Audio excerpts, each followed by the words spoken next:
station, this is Houston. Are you ready for the event? Houston station, this is Luca. I'm ready for the event.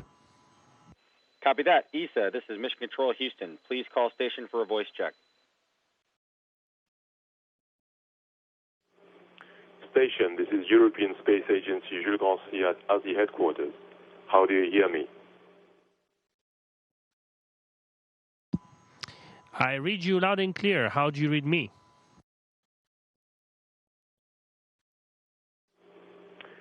Very good. Luca, on behalf of the European Space Agency, I'd like to express to you and your crewmates a congratulations for the work done so far inside and outside the space station, and our encouragement for the task ahead, conducting scientific experiments on board Columbus.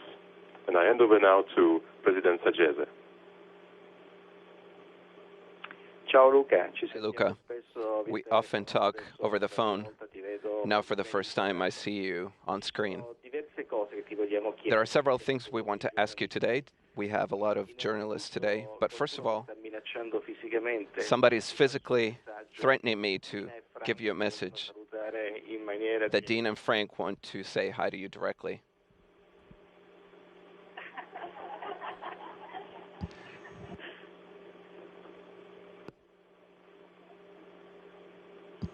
Ciao Pina, ciao Franca.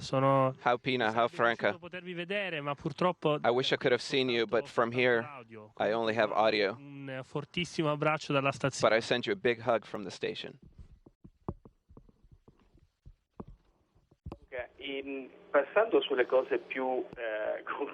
Talking about more concrete things, the first thing that we spoke about over the phone the other day, we wanted to get your impressions, even from a technical standpoint, on what happened during the extravehicular activity.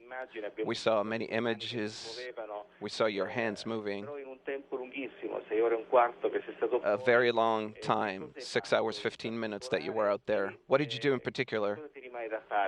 And what else do you have to do for the next extravehicular activity?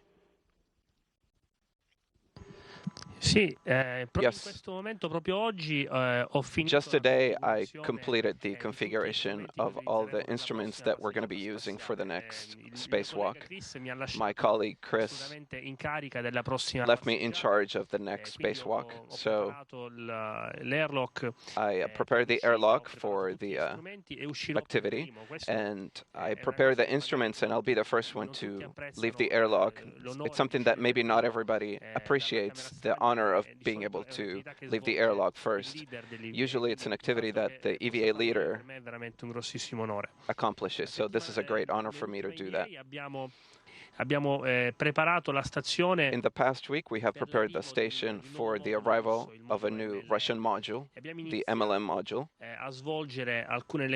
and we have started accomplishing some of the functions. Practically, we have connected the cable that will provide electrical power from the station to this new module. However, we still need to bring the data side. So in the next few days, my job will be to connect these cables that we left outside the station and to carry them from one end to the other of the station so that we can carry everything that deals with data. I have prepared a surprise for you today. I brought one of the gloves that I use during the EVA. This is my right glove, and I wanted to show you something, which it can seem pretty soft and flexible when it's not pressurized like this. However, you need to imagine how the suit becomes like a balloon when it's pressurized. So this glove becomes extremely rigid, and every time that I need to operate this glove, so grabbing an object or touching something, it's almost like squeezing a tennis ball. So imagine doing that for 6 hours and 15 minutes. So imagine the physical strength that is necessary to operate the suit. And then I brought you another object that a lot of people have asked me about, and It's this object here, which is not a pistol, it's not a cannon. It's called a PGT, the pistol grip tool, that is a computer connected to a simple screwdriver that is very, very precise, very powerful. It has a lot of exact torques that are needed for assembly and disassembly of various pieces of the station. So I used it to disassemble the camera, the one that I brought back in, and I will utilize it in the next TVA to assemble and disassemble other pieces so that we can improve on the station for the next crews to come. Luca, something that I would like for you to repeat for our journalists was the feelings that you had when you were on top of the robotic arm. You were telling me that when the robotic arm was being operated by your colleagues inside, you felt safe, whereas when it was being operated automatically, you had a little bit of a different feeling. Yes, it's strange to say. However, when I install myself into the robotic arm, I am connected to it by an interface to the feet, which is pretty stable. However, without weight, you don't feel this rigidity, because I float inside the suit some. So when Karen was moving the robotic arm from one side to the other, her inputs were so soft and ideal that I did not feel any movement, and I felt very solid in the structure.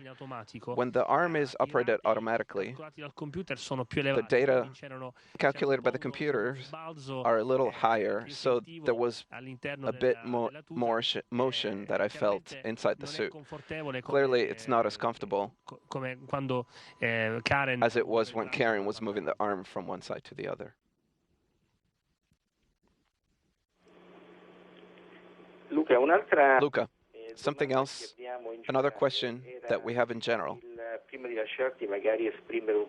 Before we let you express an opinion on feelings that you had in speaking with children, was something about medicine, the experiments in medicine. We always say that the astronaut is a bit of a scientist from one side and a guinea pig from the other. Have you been subject to some experiments on your own body, or do you still need this experience? Really, I started immediately with experiments for medicine on my own body. We're conducting many. One in particular is called ProK, which is a very specific diet, which tends to balance in a very exact way animal protein and potassium that an astronaut ingests. So through this diet, we try to minimize calcium loss through the bones, which is this very rapid osteoporosis that is developed when an astronaut is weightless.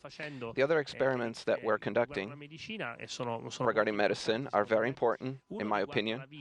One is about vision. Recently, some studies have demonstrated that astronauts' vision can change during permanence on orbit. And we are conducting a series of studies through an ultrasound machine with an echocardiogram and another with a scope that looks at cornea and records any variation. And finally, and maybe not last, an experiment that will have the most immediate effect on Earth is a series of ultrasound on the spine that we conduct both as operators and subjects. This is a very important experiment because the study will allow us to diagnose utilizing simply an ultrasound machine. It's very simple. It's about the size of a laptop, whereas right now for this type of diagnosis, you need to do an MRI or other complete body scanning with very expensive machines that are very large and impossible to find in remote locations. So with these small machines, we are going to be able to conduct diagnostics on the Earth, even in areas that are hard to access. Ok Luca, Okay, Luca. innanzitutto ti saluto. Adesso passiamo alle domande direttamente. Now we're going to go to the journalist questions. While they're getting ready, have you noticed any damages due to micrometeorites?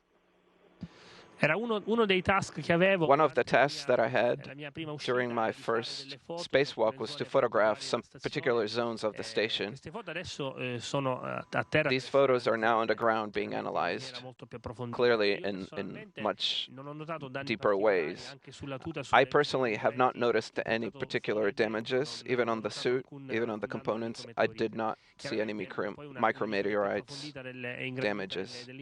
And of course, then there will be some different analyses of the photos that could yield different results. Ciao Luca, sono Andreana D'Aquino dell'agenzia. Hi Luca, Andreana D'Aquino from ADN Kronos. Listen, first of all, great emotions, great pride in seeing you conduct your first spacewalk.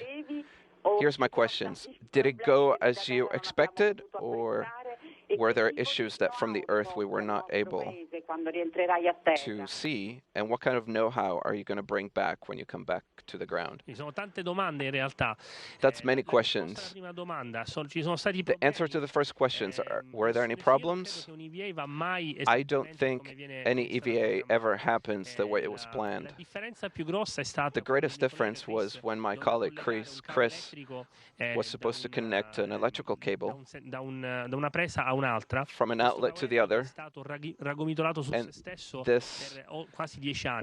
this cable was tangled up for almost 10 years, so it had a great memory and didn't want to unravel. So Chris had to use all his strength to unravel it, and this took some time. From the ground, our mission control had to change the plan a little for an activity that should have been conducted by me and Chris. At the same time, I ended up doing on my own. So covering the front part of the ISS that I ended up installing on my own was supposed to be done together. But really, I ended up feeling fine doing it on my own, and I was very fast. So afterwards, Chris and I started a series of tasks that were part of the second EVA. So we kind of caught up and got ahead. So this is great, because tomorrow we'll have the opportunity to add even more operations next week, at next week's EVA. About know-how, very easy. The extravehicular activity represents one of the key points of space exploration.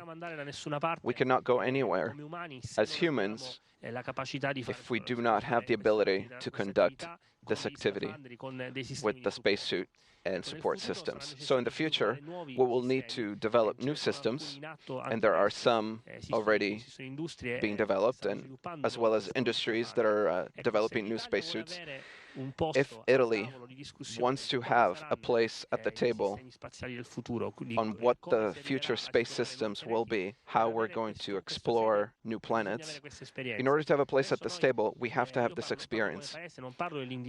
I am speaking as a country, not as an individual. The individual is not of issue here. But now our country has a place at this table. Ciao Luca, sono Rosa Praticò. Hi Luca.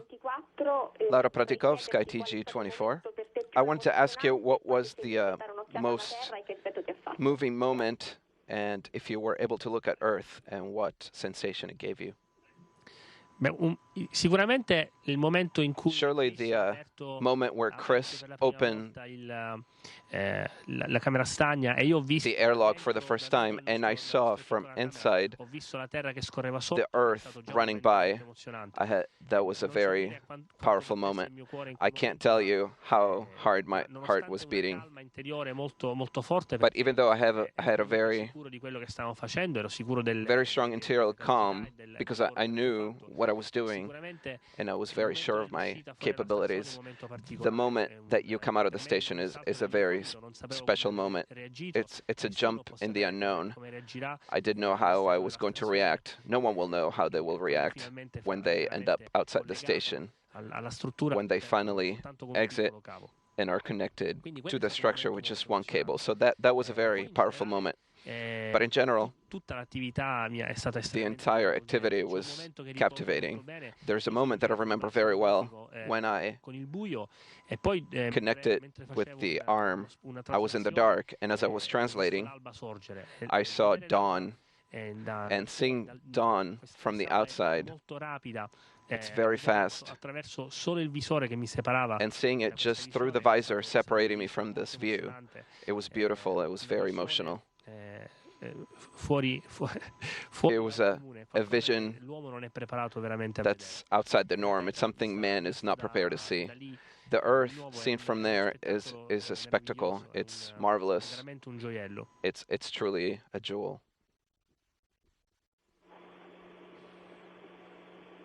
Ciao Luca, sono Enrica Battifoglia. Hi Luca, Enrica Battifoglia from ANSA Agency.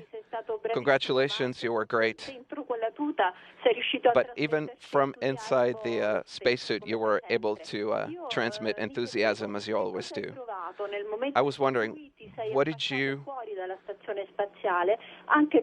feel when you first looked outside the space station, even considering that it was dark? Ciao Enrica, Hi Enrica. Grazie, questa è un'ottima domanda. This is a great question. Actually, when we came out of the airlock, it was light, but we entered darkness shortly thereafter. So when we came out, twilight was about to start. So my first image that I saw coming out of the crew lock, La dinamica e la coreografia dell'uscita the choreography of the exit come farò io la prossima volta is such that the number one person exits head first, whereas the second person goes out feet first. So I came out feet first with the idea of going through a manhole. But when I came out, I kind of felt upside down because I felt with the head towards the station and the feet towards the earth. And I thought, something's wrong. I'm upside down. It was a sensation that lasted an instant. And then we started working on checking the spacesuit and checking my colleague's spacesuit. So I changed orientation. And from there, after this instant of just marvel and surprise in finding myself to be so comfortable, my focus immediately was towards the work at hand. In particular, in the first EVA for all, when it's your first time as an astronaut, they give you about 15 minutes to get used to it. So I prefer to spend these 15 minutes by translating to the work site, thinking that I would have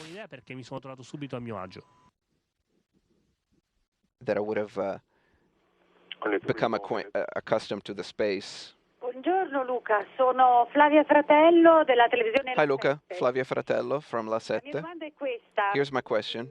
Hai praticamente fatto tutto ciò che può aspirare a fare un astronauta. You practically did everything that an astronaut can aspire to. You did an EVA, you're in a long-term mission. What is your next objective? Going to Mars? And if they proposed a one-way mission, would you accept? First of all, l'ho detto l'altro giorno a dei I said this the other day to some students in Italy, and I continue to say, if you stop, you're lost. You should never stop. You should never stop dreaming. And I continue dreaming. I have other dreams, other ambitions. Of course, I would like to come back to the station, maybe with a primary role, even for Italy and for the Italian and European space agencies. Going to Mars, going to the moon, why not? I always say, the highest you look, the highest the arrow is going to land. So I'm very happy to be dreaming in that direction. As far as a one-way trip, maybe before I answer the question, I should probably talk to my wife and my daughters and see what they think about it.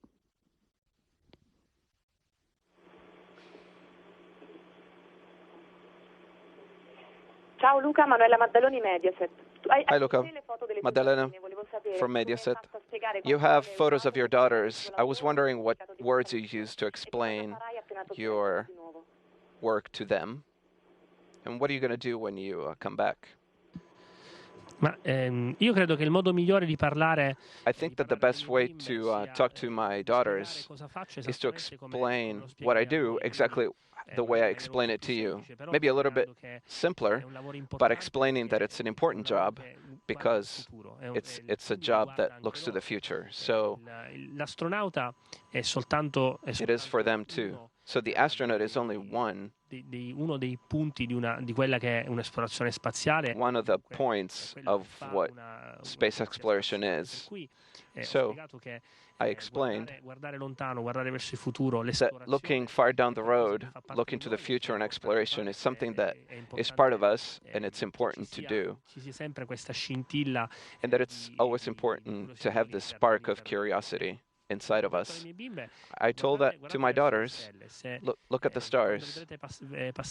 And when you see a brighter star coming, streaking across the sky, that's your dad. And if you think it's something beautiful, then you'll know that I'm doing my job.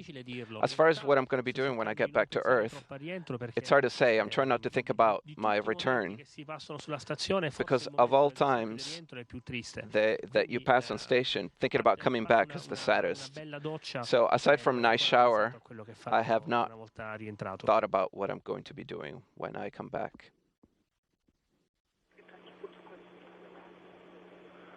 Thank you, Luca. That concludes the event. Copy. Thank you very much thank you everybody for your questions and your time. Station, this is Houston ACR. That concludes the event. Thank you. Thank you, Isa. And thank you very much for the support. Stations, we are now resuming operational audio communications.